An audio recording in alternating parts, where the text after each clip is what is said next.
While parents lament that children being deprived of certain benefits and privileges accorded to them by the free education system in an ad hoc and inexplicable fashion, instead of paying attention to the problem, education authorities have been toying with newly introduced programs, wasting precious time.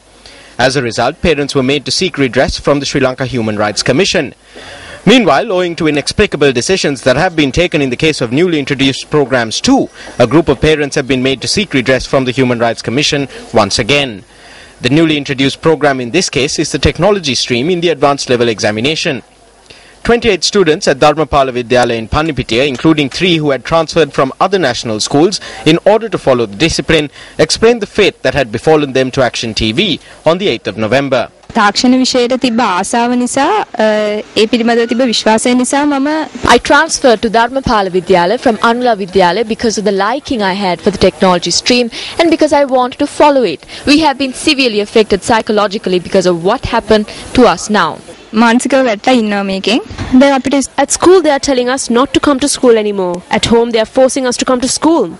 There is nothing we can say or do. We cannot even transfer to another stream because we have been learning for the past 6 months in the technology stream. We cannot complete the syllabus. When questions were raised on this problem in Parliament during the debate on the 2014 budget, the subject minister said the decision to introduce the technology stream at Dharmapala Vidyalaya in Panipitiya was taken by the school's administration without obtaining approval from the ministry. Against this backdrop, a group of parents went before the Human Rights Commission on Friday in accordance with a complaint that had been lodged by them. This turned out to be an utter waste of time and bore them no fruit. As the plaintiff and witnesses, we have cited the Secretary to the Ministry of Education as the first respondent and the Principal of Dharmapala Vidyalaya in Panipitiya as the second respondent. But since the officials from the Ministry of Education did not turn up today, we were told to go back. Doesn't Section 18 of the Sri Lanka Human Rights Commission Act apply to education officials who are toying with students' futures while evading the Human Rights Commission?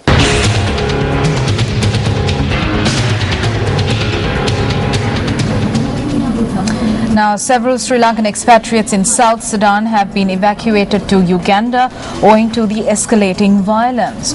Sri Lanka's acting High Commissioner in Kenya, Sampath Mantrinayaka, has requested any Sri Lankans travelling to South Sudan to carefully consider the conflict situation prior to embarking. That's right, Sonali. Now, the Foreign Employment Bureau says that no Sri Lankan expat in South Sudan has been harmed as a result of the violence. Violence broke out in South Sudan recently following an alleged coup attempt against President Salva Kiir by his former deputy. Estimates place the death toll at about 600 with at least 30,000 displaced. Earlier, the South Sudanese army confirmed that Bentiu, the capital of oil-rich Unity State, had also fallen to fighters supporting former Vice President Riek Machar. President Kiir, a member of the majority Dinka ethnic group, sacked Machar, who is from the Nuer community, in July. The president has accused Machar of attempting a coup, which he denies. Meanwhile, the United Nations Mission to South Sudan, or UNMISS, says that steps have been taken to evacuate non-essential staff. UN Secretary-General Ban Ki-moon called for an end to the violence yesterday. Secretary to the Ministry of Foreign Affairs here in Sri Lanka, Dr. Karuna Tilakamanugama, says that a need has not arisen to evacuate Sri Lankan expats in South Sudan. He added that the Sri Lankan missions in Uganda and Kenya had been instructed on providing security for Sri Lankan expats who left South Sudan this morning.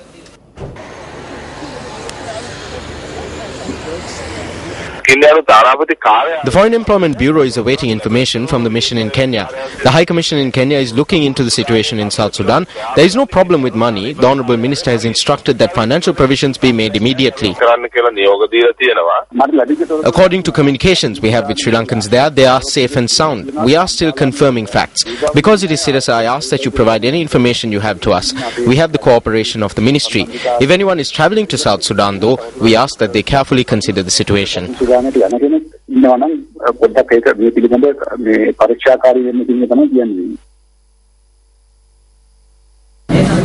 Moving on to more local news, the hospital in Badaralia, which was closed due to a disagreement between the staff at the hospital and the residents in the area, has not been opened yet. That's right. Now, steps were taken to close down the hospital after death threats were received by the staff and a doctor at the hospital.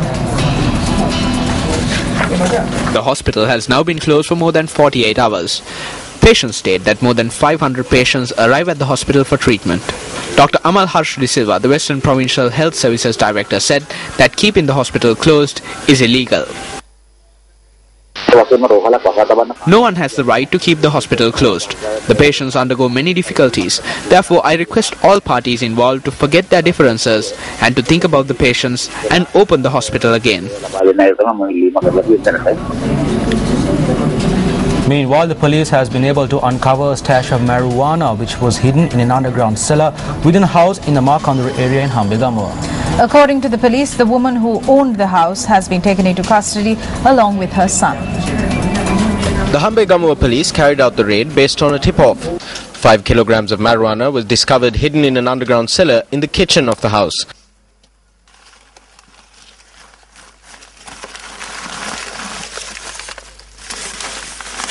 The police noted that information has been uncovered that 2 army deserters are involved in the drug racket. The police added that army deserters posing as military personnel raid illegal marijuana plantations, and once the owners of the plantations have fled, take steps to harvest the crop and process it. The army deserters had hidden marijuana obtained in this manner within the underground cellar and proceeded to sell it. Equipment used by the suspects to process the marijuana was also taken into custody by the police. Time now for the newspaper cartoon of the day.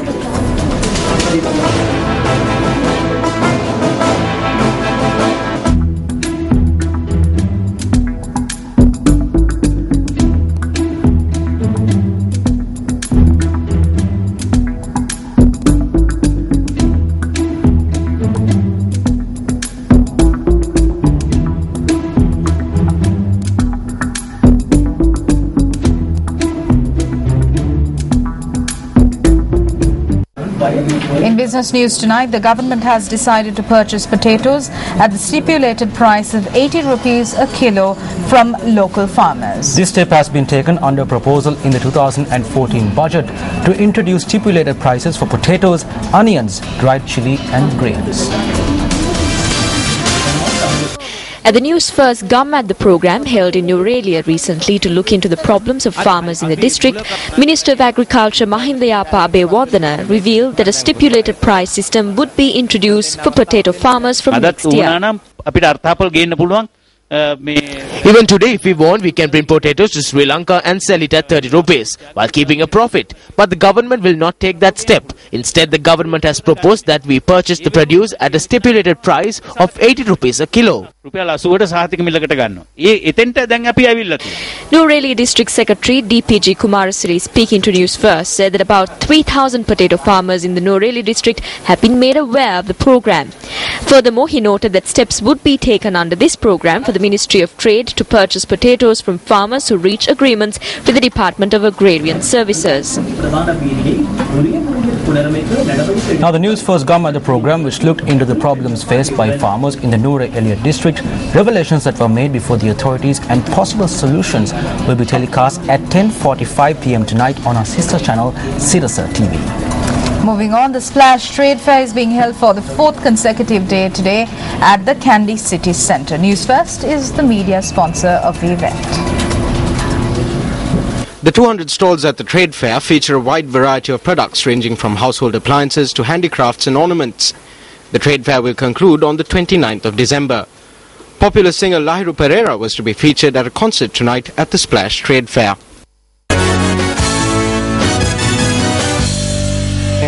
Starting off sports with cricket news here at home, the Sinhalese Sports Club progressed to the finals of the Premier Limited Overs tournament today following a nail-biting game against Ragama Sports Club that went down to the wire. Put into bat at the R. Premdasa Stadium in Colombo, the Ragama Sports Club posted 238 runs for the loss of 8 wickets in their 50 overs. Samir Reddy Sois Ahmed 75 runs for the lads from Ragama, while Ian Daniel chipped in with 38. Dhamika Prasad was the pick of the bowlers, bagging 3 wickets.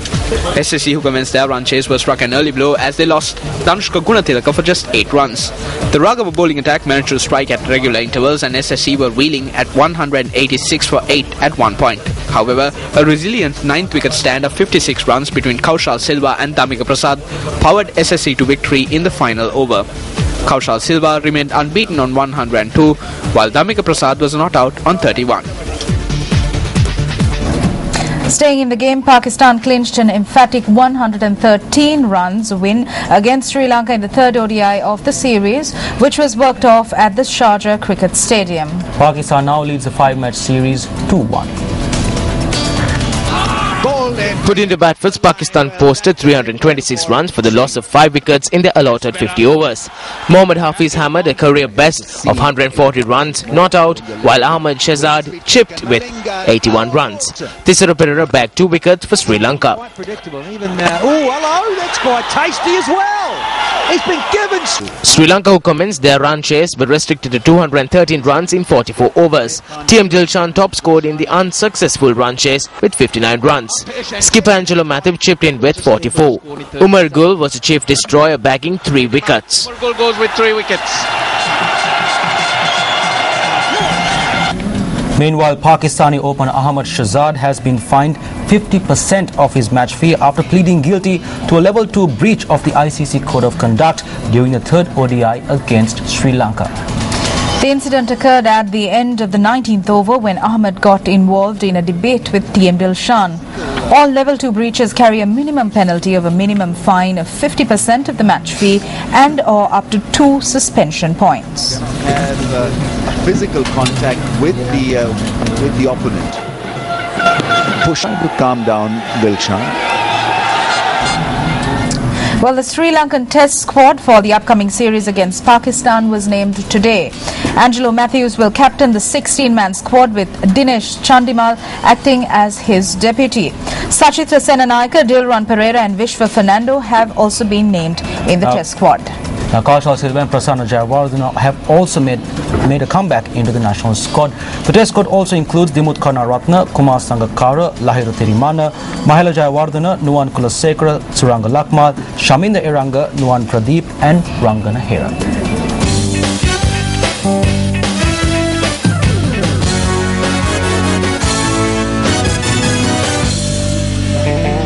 Well, Christmas Day is just 2 days away.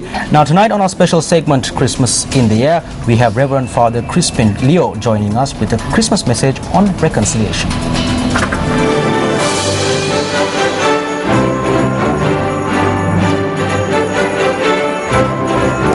Christmas is a time of reconciliation. Jesus came on earth to reconcile man with God. Not only man with God, He also came to reconcile the whole universe with God. And that is why we see a change in the universe also during this time. So let us also make it a point to see whether we also can change ourselves to bring about reconciliation among people, among our brothers and sisters with whom we may not be that pleasant or that agreeable. So let's make it a point.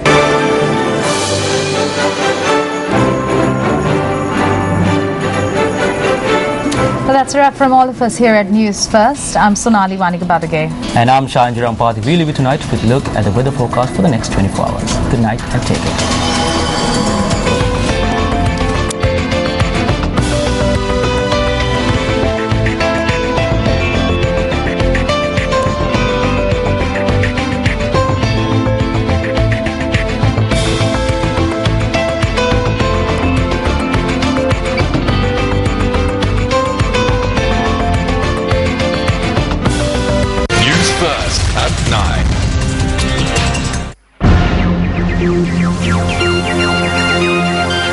Hotline 0114-896-896. www.newsfirst.lk. Feedback